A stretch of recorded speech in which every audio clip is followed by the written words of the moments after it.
जय श्री राधे कृष्ण। आइए आज आप सब सुनेंगे फाल्गुन मास कृष्ण पक्ष की संकष्टी गणेश चतुर्थी व्रत की कथा। फाल्गुन मास की चतुर्थी को इसे संकष्टी चतुर्थी और दूज प्रिय चतुर्थी के नाम से जाना जाता है।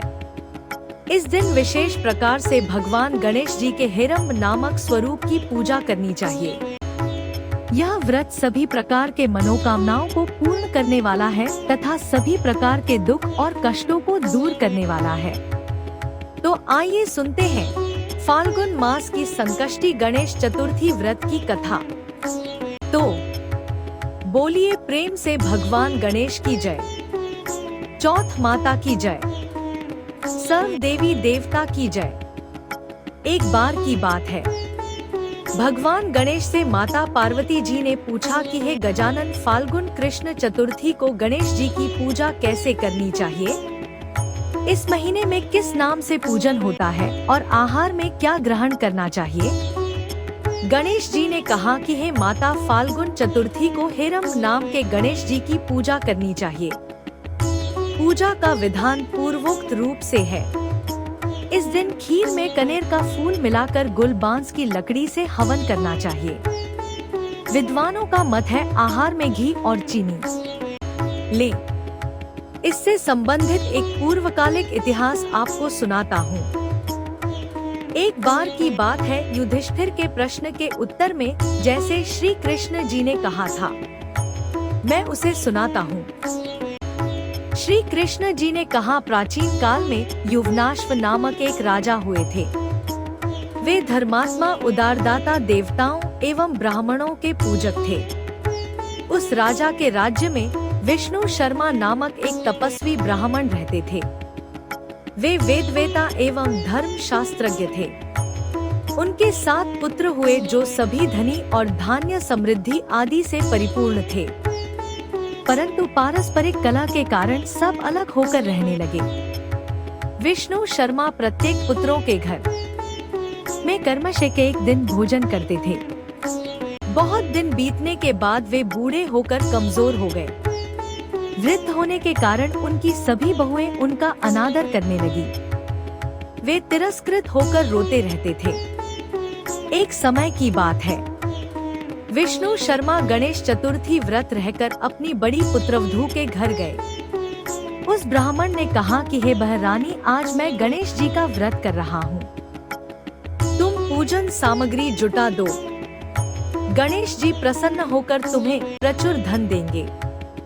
अपने ससुर की बात सुन बहू कर्कश स्वर में बोली, मुझे घर के कामों से फुर्सत नहीं है, फिर इन झमेलों में पड़ने की कहाँ समय है। हे ससुर जी, आप हमेशा ही कोई ना कोई नाटक रचते हैं। आज गणेश जी का बहाना लेकर आप पहुँचे हैं। मैं गणेश व्रत नहीं जानती और ना तो गणेश जी को ही जानती हूँ। आप यहाँ से खिसकिए। इस प्रकार बहू की झिड़की सुनकर वह 6 बहुओं के घर बारी बारी से गए, परंतु सभी बहुओं ने वैसे ही बात कही। सभी जगहों से अपमानित होकर वह कृष्णकाय ब्राह्मण बहुत दुखी हुए। इसके बाद वह सबसे छोटी बहू के घर जाकर वहां बैठ गए। छोटी बहू बहुत ही धनहीन थी। वह संकोच में पड़कर कहने लगी। ब्राह्मण ने कहा कि अरे बहू रानी, अब मैं कहाँ जाऊं? 6 बहुओं ने फटकार दिया है, तुम्हारे यहाँ तो व्रत सामग्री एकत्रित करने का कोई साधन भी नहीं दिख रहा। मैं स्वयं बहुत वृद्ध हो गया हूँ। हे कल्याणी बहू, मैं बार बार सोचता हूँ कि इस व्रत से सिद्धि मिलेगी और सभी कष्टों का अंत होगा। अपने ससुर की बात को सुनकर छोटी बहू कहने लगी कि आप इतने दुखी क्यों हो रहे हैं? आप अपनी इच्छा के अनुसार व्रत कीजिए। मैं भी आपके साथ संकट नाशक व्रत को करूँगी। इससे हमारे दुखों का निवारण होगा। इतना कहकर छोटी बहू घर से बाहर जाकर भिक्षा मांग कर लाई। अपने और ससुर के लिए अलग अलग लड्डू बनाया। चंदन, फूल, अक्षत, फल, धूप, दीप, नैवेद्य और तांबूल उसने अलग अलग करके ससुर के साथ पूजन किया। पूजन करने के पश्चात उसने ससुर को सम्मान पूर्वक भोजन करवाया। भोजन के अभाव में स्वयं कुछ भी ना खाकर निराहार रह गई। हे देवी, अर्धरात्रि के समय उसके ससुर विष्णु शर्मा को कैद दस्त होने लगे, जिससे उसके दोनों पैर पर छींटे पड़ गए। इससे ससुर के पैर धुलवाकर शरीर पूछे। वह शोक करने लगी कि मुझ हतभाग के कारण आपकी ऐसी दशा क्यों हुई। रात को अब मैं कहाँ जाऊं? मुझे आप कोई उपाय बतलाइए। रात भर विलाप करते रहने के कारण अनजाने में उसका जागरण भी हो गया और फिर सुबह हो गई। छोटी बहू क्या देखती है कि उसके घर में हीरा, मोती और माणिक्यों की ढेर पड़ा हुआ है, जिससे घर प्रकाशित हो रहा था। अब उसके ससुर का कैद दस्त भी बंद हो चुका था। आश्चर्य में पड़कर बहू अपने ससुर से पूछने लगी, यह क्या बात है? यह संपत्ति किसकी है? इतना मणि मूंगा आदि मेरे घर में कहां से आ गए? हे ससुर जी, क्या कोई हम लोगों को चोरी में फंसाने के उद्देश्य से तो घर में नहीं डाल गया? इतनी संपत्ति दी है। बहू कहने लगी कि हे ससुर जी, आप धन्य हैं। गणेश जी भी धन्य हैं। आपकी कृपा से ही गणेश जी प्रसन्न हुए हैं। मेरी दरिद्रता दूर हुई है। घर में अतुल संपत्ति आई है और आपकी कृपा से मैं भी धन्य हो गई। इस प्रकार वह ससुर से बार बार कहने लगी। अब छोटी बहू के घर में अपार संपत्ति देखकर अन्य सभी बहुओं के क्रोध की सीमा न रही। उन्होंने कहा कि बूढ़े ने अपने संपूर्ण संचित धन को इसे दे डाला है। बहुओं के पारस्परिक कलह को देखकर विष्णु शर्मा डरकर कहने लगे, इसमें मेरा कोई दोष नहीं। केवल इस व्रत के प्रभाव से गणेश जी ने प्रसन्न होकर छोटी बहू को दिया है। गणेश जी ने कुबेर जैसी संपत्ति प्रदान की है। हे बहू, मैंने तुम्हें पहले घर जाकर व्रतानुष्ठान का अनुरोध तुमसे किया था, परंतु तुम लोगों ने मुझे दुत्कार दिया। छोटी बहू ने भिक्षा मांगकर पूजन सामग्री जुटाई। इसके करने से गणेश जी प्रसन्न होकर संपत्ति इन्हें प्रदान की है। गणेश जी कहते हैं कि हे गिरिराज कुमारी, उस ब्राह्मण के 6 पुत्र दरिद्री, रोगी और दुखी हो गए। केवल छोटा पुत्र ही इंद्र के समान भाग्यशाली बनकर बैठा। वे 6 आपस में होड़ करते हुए फाल्गुन कृष्ण गणेश चतुर्थी का व्रत करने लगे। इस व्रत के करने से वे सभी कर्म सह धनवान हो गए। इसी प्रकार दूसरे लोग भी जो इस व्रत को करेंगे, उनका घर भी धन धान्य से भरा पूरा रहेगा। श्री कृष्ण जी कहते हैं कि हे पुरुषोत्तम युधिष्ठिर, गणेश चतुर्थी व्रत के प्रभाव से राज्य की कामना करने वालों को राज्य की प्राप्ति होती है। इसलिए हे राजन, आप भी इस व्रत को शीघ्र ही कीजिए। फल स्वरूप आप कष्टों से छूटकर राज्य का सुख उपभोग करेंगे। श्री कृष्ण जी के मुख से इस कथा को सुनकर युधिष्ठिर बहुत प्रसन्न हुए और व्रत करके गणेश जी की कृपा से अखंड राज्य के अधिकारी हुए। इस प्रकार से भगवान गणेश जी ने माता पार्वती को यह कथा सुनाई। तो बोलिए प्रेम से भगवान गणेश की जय। चौथ माता की जय। सर्व देवी देवता की जय।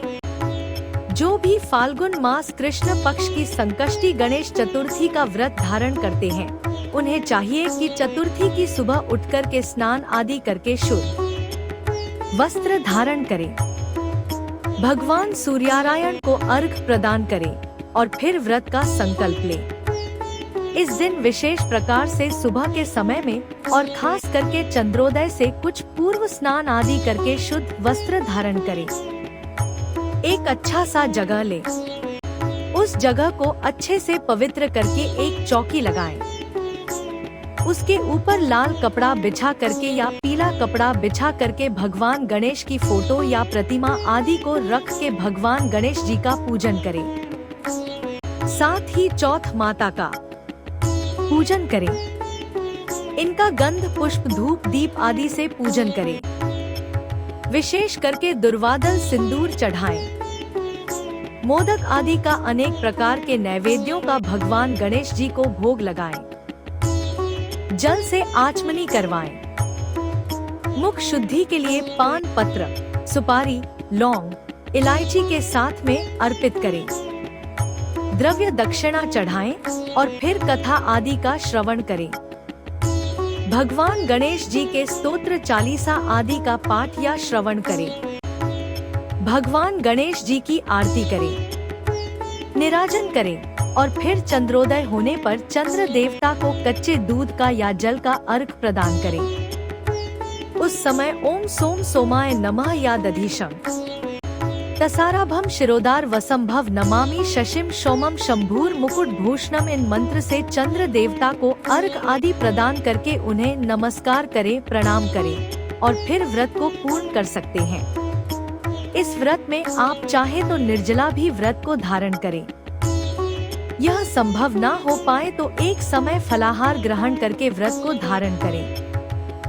इस प्रकार जो भी फाल्गुन कृष्ण संकष्टी चतुर्थी का व्रत धारण करते हैं तो भगवान गणेश जी और चौथ माता की कृपा से भक्तों के सभी प्रकार के दुख और संकट दूर होते हैं तथा सभी प्रकार के समृद्धि आदि की प्राप्ति होती है। तो आशा करता हूँ कि यह जानकारी आपको अच्छा लगा हो। इसी प्रकार से ज्ञानवर्धक जानकारियाँ प्राप्त करते रहने के लिए, व्रत पूजा के बारे में जानने के लिए, कथा को सुनने के लिए चैनल पे अगर आप पहली बार आए हैं तो चैनल को लाल बटन दबा के सब्सक्राइब करें। साथ में बेल आइकन घंटी को दबाएं ताकि आने वाली वीडियो का नोटिफिकेशन आपको समय से मिलता रहे। वीडियो को लाइक करें, शेयर करें। सुखी रहें और स्वस्थ रहें। जय श्री राधे कृष्ण। धन्यवाद।